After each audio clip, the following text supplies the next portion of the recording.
Que vous soyez à Chinon ou à Dijon, c'est l'heure des immanquables. L'article le plus partagé du jour, Lyon, face à la multiplication des décès liés au sexe sous drogue, la prévention auprès du public et des secours se renforce, une pratique à risque de plus en plus répandue, des décès 2 fois plus nombreux.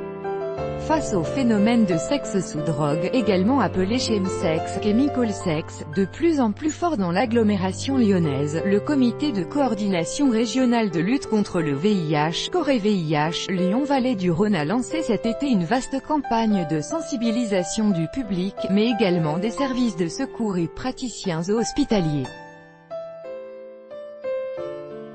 Le chemsex, pratiqué essentiellement dans la communauté gay, consiste à consommer des substances psychoactives pendant les rapports sexuels afin de booster les performances et les sensations. Les chemsexeurs, âgés de 20 à 50 ans, commencent en général par prendre de la drogue, cocaïne, ecstasy, de manière récréative pendant les soirées. Puis rapidement, ils multiplient et mélangent les produits GHB, amphétamine, pendant plusieurs heures pour augmenter leur performance.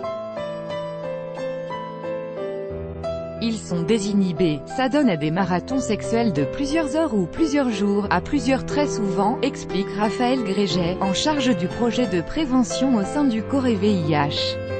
Un article d'Elisa Frisoulio à lire dans son intégralité ici. L'article le plus lu du jour, Grèce, la région d'Athènes ravagée par les flammes, le bilan s'alourdit à 74 morts. Le bilan ne cesse de s'alourdir en Grèce.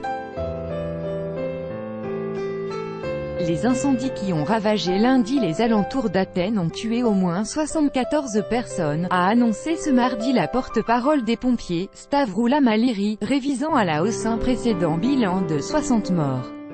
Ce bilan n'est pas définitif, une centaine de pompiers poursuivant les recherches de victimes éventuelles dans la zone balnéaire de la côte de l'Attique, noyée sous les flammes lundi soir, a-t-elle précisé. Plus d'infos par là, l'article le plus à lire du jour, Brigitte Macron coûte-t-elle, au bas mot, 440 000 € par an aux contribuables? Des crèmes anti-âge à 78 000 €, un photomontage de Brigitte Macron en compagnie de son prétendu ex-mari et du jeune Emmanuel Macron, l'épouse du président de la République fait régulièrement l'objet d'intox, ou de canulars, repris au premier degré. Les plus populaires de ces rumeurs portent sur un thème récurrent, le supposé coût de l'épouse du chef de l'État pour les contribuables français. Si plusieurs rumeurs infondées lui attribuent un train de vie démesuré, un article du site Peuple de France connaît une certaine viralité ces derniers jours, intitulé « Brigitte Macron vous coûte au bas mot 440 000 € par an ». Il entend expliquer pourquoi l'épouse du président, qui n'a pas de statut légal, et n'a pas été élue, nous coûte aussi cher.